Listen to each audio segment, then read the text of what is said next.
We welcome you to Phillies Postgame Live, presented by Cure Auto Insurance. Ricky Pitalico, Ruben Amaro Jr. I'm Michael Barkan. You know, the Boston Red Sox are the best hitting team against left-handed pitching in Major League Baseball. Against left-handed pitching. What did Cristopher Sánchez do tonight? Cy Young Award candidate. Cristopher Sánchez, Ricky Bo, Ruben, he mowed him down with a complete game, just the third of his career. Brilliant outing. Say what you want. This guy is filthy. I mean, absolutely filthy. You talk about ground balls, strikeouts, he could do it all. That changeup is an equalizer. I don't care. You watch this thing, and you can't even tell. And we're looking at it from a center field camera. You don't get a great look at that, and it still looks pretty nasty from there. He keeps people off balance. He gets himself ground balls. And I got to tell you, I wasn't a hitter in the big leagues, but I did get to see a Trevor Hoffman changeup.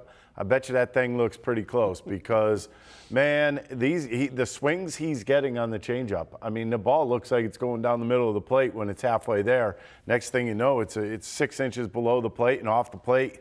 It's an impossible pitch to hit right now against him. Yeah. I mean, he is impressive. Ruben, I never like to bring up the money unless a guy's not making what his worth is, and this guy's exceeding that. As you said, last year, he gets re-signed, extended 4 years, $22.5 million, and on the open market, kaboom! A great job by Dave Dombrowski. And not only that, that they have a club option in 29 and 30 for the 2 years after this is over in 28. Just a phenomenal job by the front office, of course, but also a great job by the young man himself, because this is a guy, that money's guaranteed. And he tries and strives to get better and better.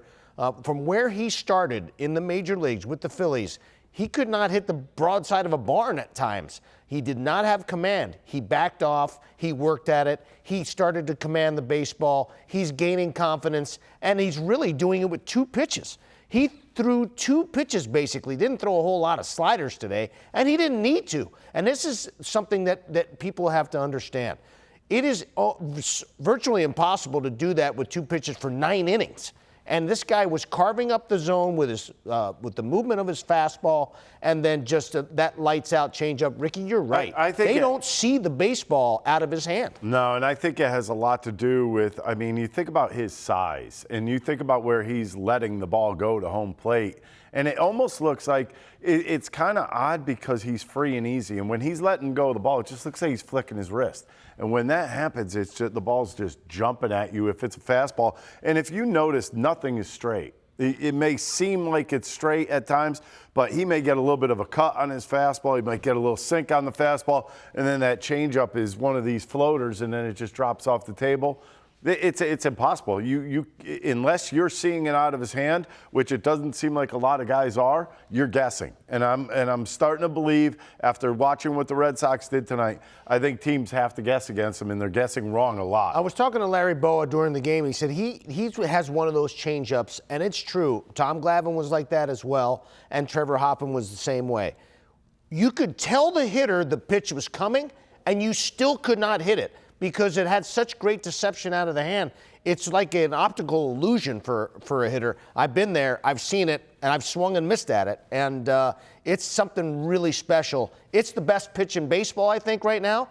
You start thinking about some of the best pitches in baseball, Zach Wheeler's fastball, and this guy's changeup. Yeah, it's How about Cole Hamels? Better than Cole Hamels' changeup? This might be right there with it. It's just as got good. Action. It's got action on it like Cole's. Let me just give you some numbers. Mm-hmm. There were 19 total balls hit and play off of Cristopher Sánchez.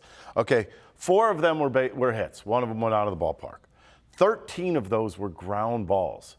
Another one was in the 9th inning, that weak little flare to third base, and then a fly out to center field. Right. You're keeping them at bay when you keep the ball on the ground. Right. One of them wasn't a hit either, but you mean the error? The error on Trey Turner? Yeah, I agree. They don't call. I'll tell you one more thing that is deceiving, that is underreported, is Cristopher Sanchez's height. He's been listed at 6'1", he's been listed at 6'3", at 6'5". Our producer, Sean Kane, who was covering the team over the weekend for the website, said the guy looks like he's 6'8". Now, he might be 6'8" or 6'9". He is, you can't tell on the mound when he's standing out there by himself. He's a big dude. He keeps going like this, he's going to be the starting pitcher next year in Philadelphia in that All-Star. And I think that is an awesome statement that you just made, and you well know with the 5 aces or the 4 aces, they all said to a man, Cliff Lee and Cole Hamels and Roy Oswalt, hey, I don't care what that guy did yesterday. I want to beat his butt today and do better.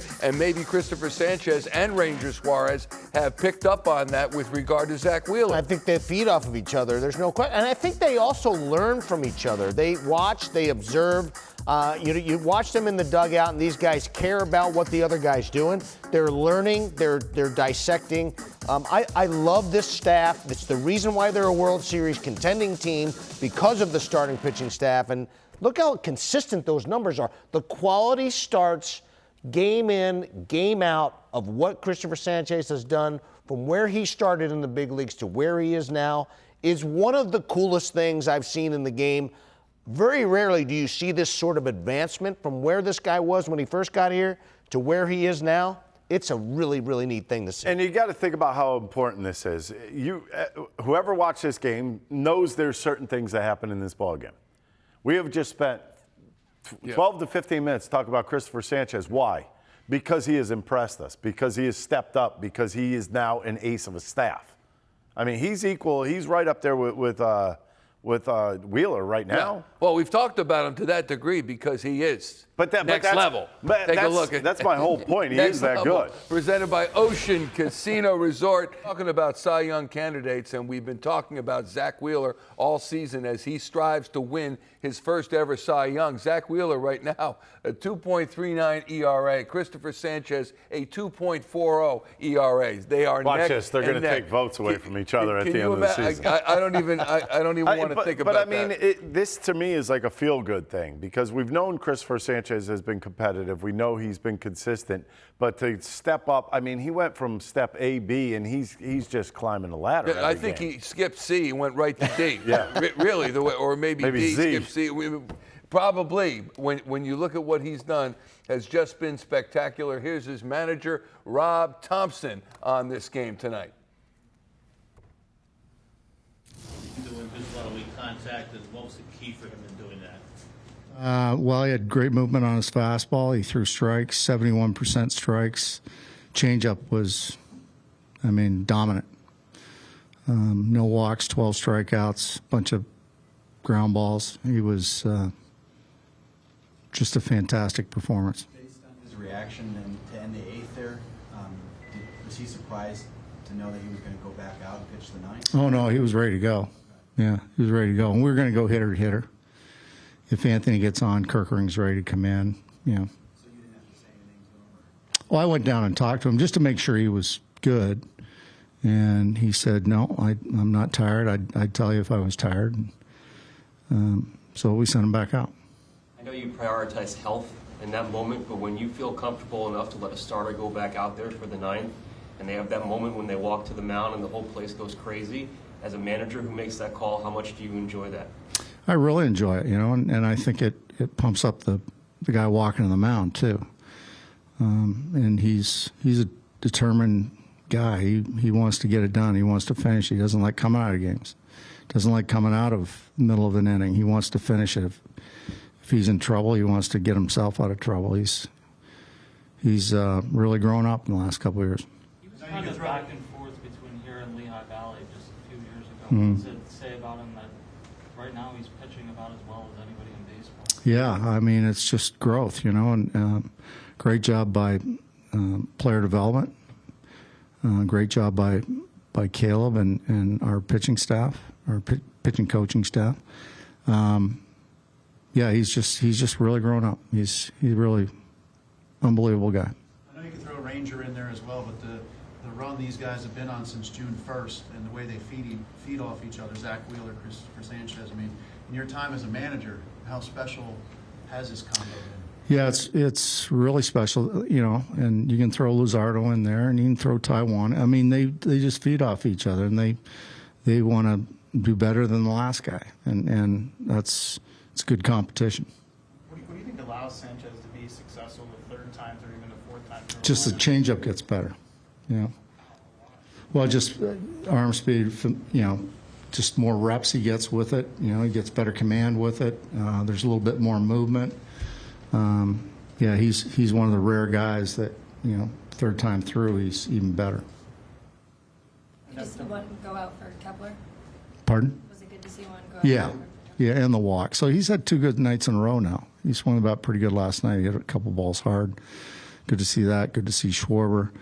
Harp being aggressive on the windup. It's not a stolen base, but, he saw an opportunity to score a run, and we did. What did you make of the second catcher's interference for you guys, in favor for you guys in 2 days? Yeah, you wouldn't see that too often. No doubt about it, but we'll take it. But he was safe anyway. What's the latest on Joe Ross?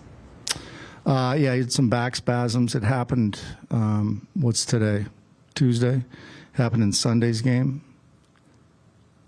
In between innings, actually. He just stepped in a hole or something on the mound. One of the opposing pitchers, the hole that they created, and just kind of jarred his back. And so it's been sore the last couple of days. Just a precaution. I am positive that he'll be back after 15 days. So I just didn't want to take a chance. Once Bryce sees a windup there as first and third, he's essentially. Yeah, you got to have some time. But he saw that the pitcher was slow on the first pitch, so he decided to take a chance, and it was a great move.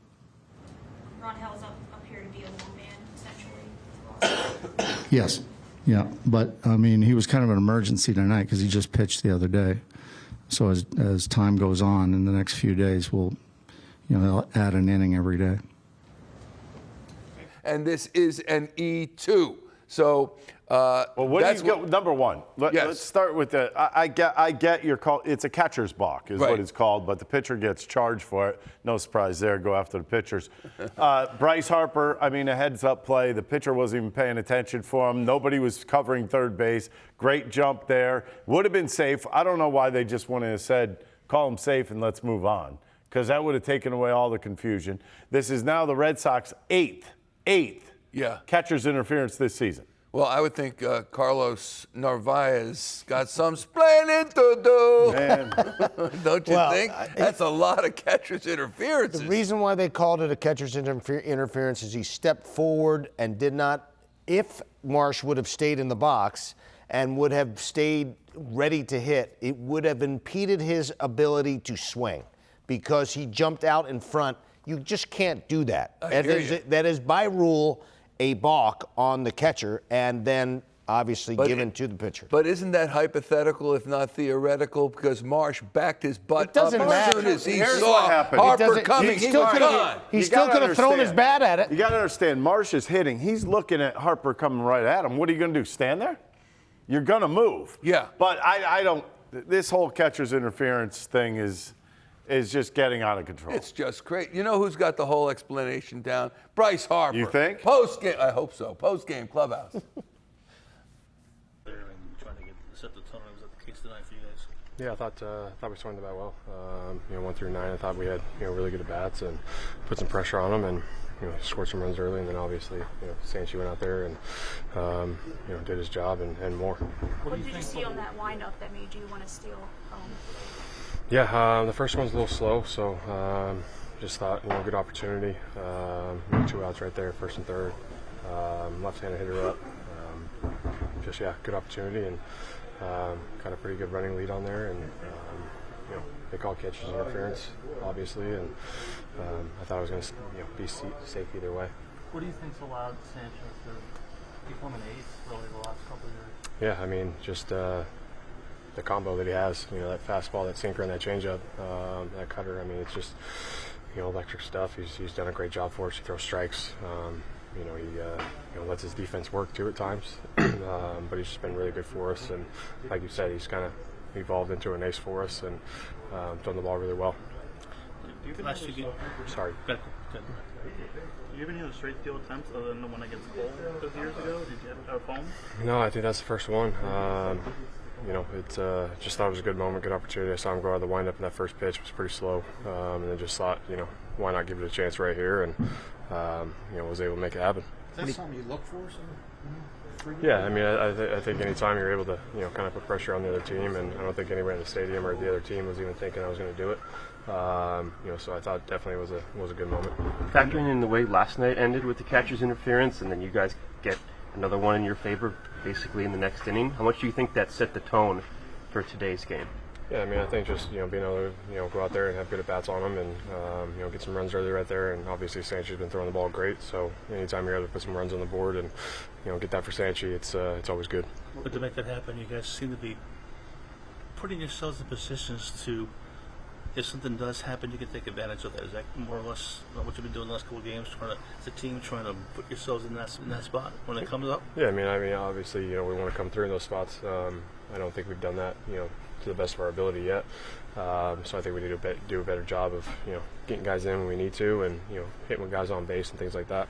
But definitely a stepping stone in the right direction. When you have a veteran team and have been through this before, is there an element of kind of knowing that as the season goes along, you guys are going to be there and have those at bats and have the success? Yeah, I mean, I think it's we've been around in the game for a long time. I think a lot of guys in here have confidence in their ability to get out there and make things happen when we need to.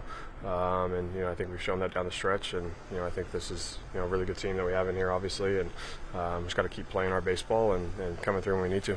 On pace for over 50 home runs. They're the Major League home run leaders. He's in for a payday. Yeah, he sure is. You think? Do it Rather now. large. Let's get it now. Kyle Raleigh, 38, and there's Judge, Suarez, Ohtani, and Kyle Schwarber, 33 home runs. What a special performance. Is he in line for, you hear people chanting MVP at the ballpark? Maybe. You think Yeah, so? yes and no. I mean, he doesn't play the field, which doesn't help him. No. Well, Ohtani won it. Yeah. Possible. He didn't pitch. He's got to that year. get some more home runs. also He's had, fifth like, on the 50 list, stolen which is bases. pretty darn good, was but pretty maybe a special. little bit higher. All right, here's Cristopher Sanchez on his outing tonight in the clubhouse. Indication that you were pretty much spot on with everything you had tonight. Mucho contacto suave hoy durante toda la noche. Ahí te diste cuenta que tú estabas bien que ibas bien durante Sí, toda sí, sí, ese es siempre el plan, pichar para contacto, para mantenerme en el juego lo más que pueda. Yeah, that's always the plan. To pitch for contact so I can stay in the game for as long as I can. How bad did you want the ninth inning? ¿Qué tanto tú lo querías ese último inning? No, normal, sin prisa. Trato de no tener muchas emociones, sino tratar de calmarme para tener un buen desempeño en la lomita. That's normal, no rush. Try not to get too much emotion into that, just so I can perform as usual. Did you think he was done after the 8th inning? ¿Tú pensabas que tú ibas que ya te había acabado? No, siempre espero que el manager venga a donde mí, hable conmigo, a ver la situación. No, I always wait for the manager to tell me that I'm done, just to wait for the situation to come. What was the moment like when you walked back out to the ninth and got that ovation? ¿Cómo fue ese momento cuando saliste para el noveno inning con la ovación de pie de todo el fanático? Se me griparon la piel, algo súper emocionante. Amo eso me motiva y me empuja a ser mejor.